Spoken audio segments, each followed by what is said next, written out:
So for today, we're gonna do a sit-down video. It's one of my information videos.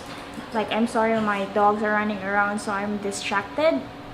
So since I cannot, or there's a limit to do vlogs this time because of the, you know, we're still in pandemic and we still have restrictions to go out. We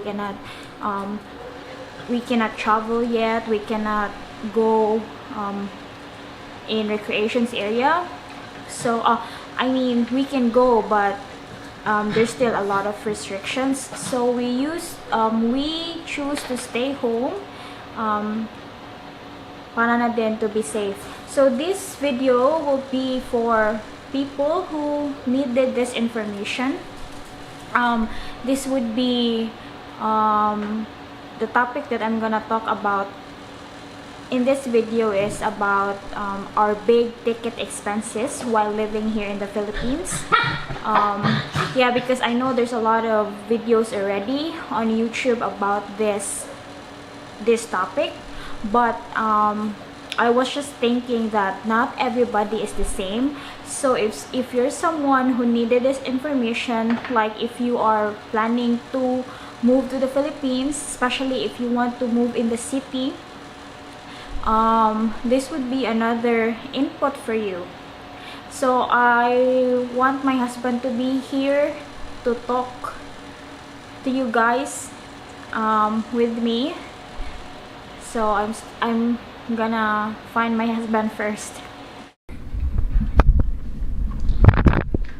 So I found my husband, but he's still busy with our kids.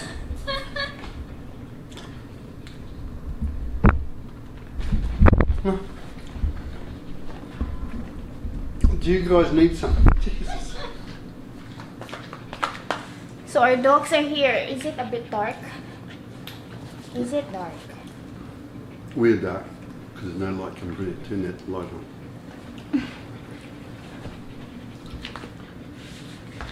Will help. Yeah.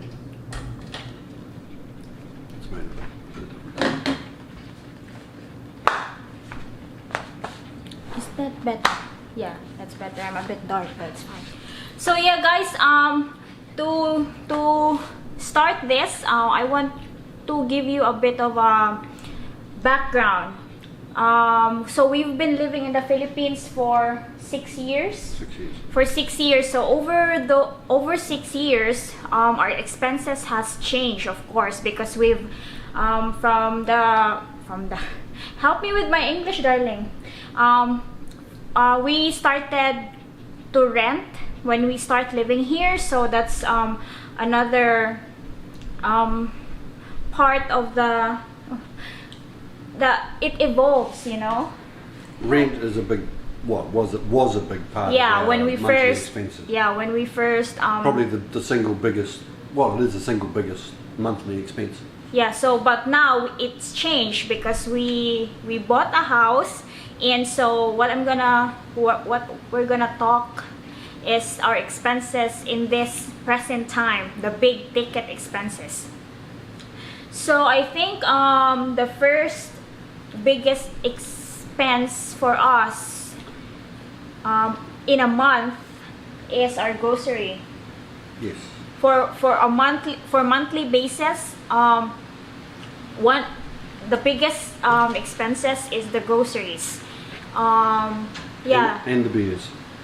And the kids. But yeah, seriously, it's the groceries because the electricity is not much, you know, like yeah, this video would be about the big ticket items. So monthly basis is the groceries. Yearly basis, yeah, yearly is number one would be well, there's two big items. There's the car insurance, which is do you want numbers? I don't know. It's under 20,000. Yeah, well, yeah. One is car insurance. I think in other countries they pay it every month, the car insurance. Oh, yeah, we can pay it monthly here, but... No, I don't think so. Oh, okay. Yeah, well, No, depends. in other countries, I think they're There's an option to pay it monthly because it's just easier for people to budget that. yeah, but here in the Philippines, we pay the car insurance every year. So it's a yearly basis, and what you pay for the insurance is relative to the value of your car. So every year, our insurance for the car depreciates, but that's one of the biggest expense a year.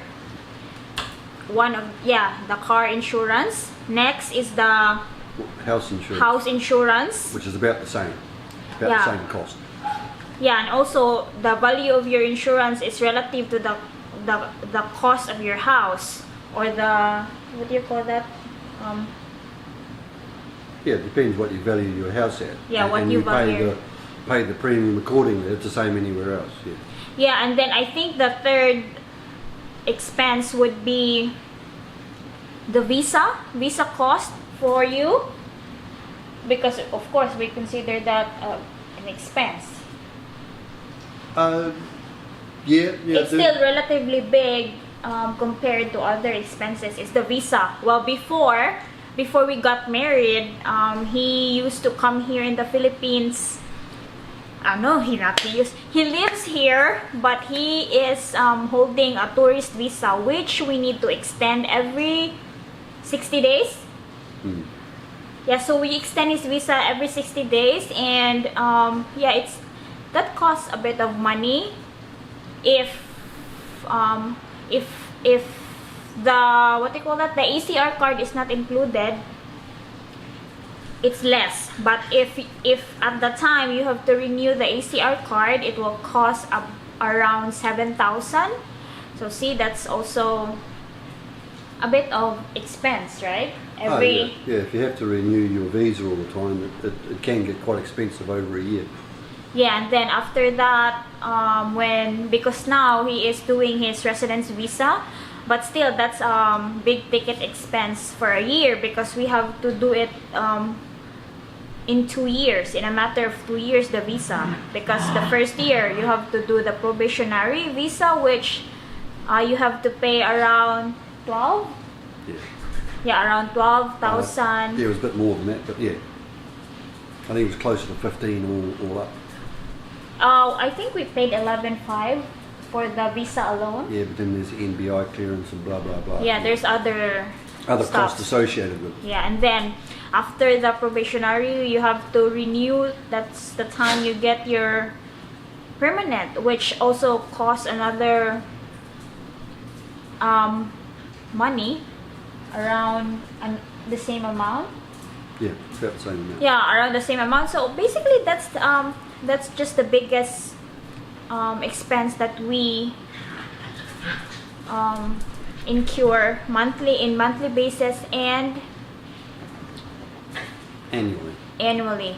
Yeah, the other big item. Well, it's big when you pay it out, but if you work it out over a month, it's not so bad. What's the matter? Nothing. Is the tax, the house tax. Yeah, I forgot. Which in other countries you may know it as rates. Yeah. But the local government tax on the property, it's not excessive compared to other countries. It's very, very small, so it's pretty good. Yeah, I forget. Yeah. So we also pay that every year. So basically, it adds up, darling, no? Like for a year. So the yearly thing has a lot of, there are a lot of items that we pay yearly rather than monthly. Yeah, that's just the way the system works. So my dogs are here. So what else? But I think the total is about 55 to 60,000 pesos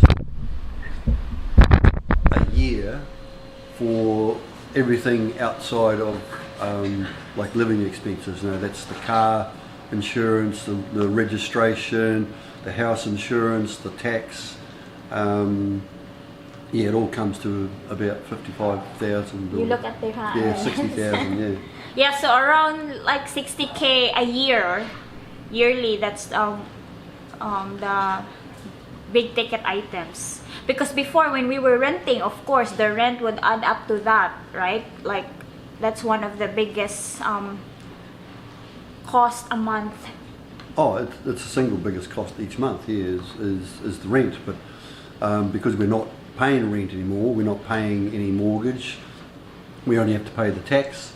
Yeah. And you know, even when we were renting, we still had to pay the fees to the Maryville or the subdivision homeowners association, you know, for the services that they provide for us. You know, the roads, the water, the rubbish collection, security, yeah, all that sort of thing. Yes. But we pay that anyway, whether we are renting or owning. Yeah, because it's a subdivision fee. Yeah, maybe in another video, I would talk about what it's like, not what it's like, but you know, like in a subdivision, guarded subdivision scenario, or because there's a lot of people who doesn't have or idea about like living in a guarded subdivision. I think it's useful information. Yeah, what you have to pay or what does it include if you live here. So I think that's it. That's it, darling. Yeah, that's all the big ticket items on an annual basis. Yeah. But like obviously living expenses like your food, your electricity, you know, telephone, internet, cable TV, those things each month add up to quite a bit as well. But outside of your normal living expenses, the other ones are, as we described, you know, the car, the house, and the various taxes that we have to pay. Yeah, and then we did not include the recreation in that expenses because I think that's another. Oh, yeah. Well, it depends. Yeah. On the people involved, but whether you're single, whether you're married, whether you go out a lot, or whether you make use of or whether you go out and do things out and about in the city, you've still got all those other expenses to pay for, no matter what you do. You can stay home the whole time and you still have to pay those expenses. Yeah, and like about the house insurance, I think it's not very common here in Cebu or in the Philippines, not that I know of, that a lot of people pay for house insurance here, because you know, I know growing up we never pay for house insurance. So I think that's another like eye-opener, but another information that you can have house insurance here if you want to. Hey babies! Excuse me! Yeah, so I think that's it, guys. Yeah, I think that covers all. Like, it's short, but I think that's everything. So if you have questions about it or you want clarifications, just leave a comment down below and I will answer to them. Okay? Yeah, just a comment about the house insurance. Yes, it may not be common here in the Philippines, and I would be surprised if everybody had house insurance. Yeah. But the reason is that, like, the policy we have is a comprehensive policy. It includes fire, water damage, you know, earthquake, etc., etc. And coming from a place like New Zealand, which is earthquake prone, just like it is here in the Philippines, to me, house insurance just for earthquake alone is definitely worth having, because in a bad earthquake we could lose this house completely, just like you can in New Zealand. And to me, that risk is just too high. I'd rather pay a relatively small insurance premium every year, knowing that if we are damaged by an earthquake, even if it's still livable but damaged, we are covered by insurance. Yeah, so, because you know, like here in the Philippines, the house construction is not very reliable. It's not up to the standards of earthquake standards, right? Is that what you call? It's marginal. It's very marginal. We're lucky that we've got a house that was very, very well built. Yeah. But when you don't have to look very far to see houses that aren't built very well at all. Yeah, because and a lot there's of a huge risk from earthquake. Yeah, because a lot of people build houses here, like cheaply. Yes. Yeah, so they don't the quality of the house. So, and then they don't do insurance as well. So they have to incur the the expense when an earthquake or a damage in the house happened. So we chose to have an insurance. So yeah, I think what we're saying is you can get a house insurance here in the Philippines if you want to. Yes. It's available. Oh, and if you had a mortgage at the bank, you would almost certainly have to have insurance, just like you do anywhere else in the world. But we don't have a mortgage, so we don't need to have insurance. It's just by choice. Just by choice. Yeah. Peace of mind. Yeah. Because we do get earthquakes. Our dogs are. Yeah, and it doesn't the insurance doesn't include damage done by the bears. Yeah, it includes theft as well. Like, if your items get stolen, yeah, if it things includes in the theft, house. So our dogs are getting crazy, so I have to end this video. Thank you for watching, guys. Bye. Bye.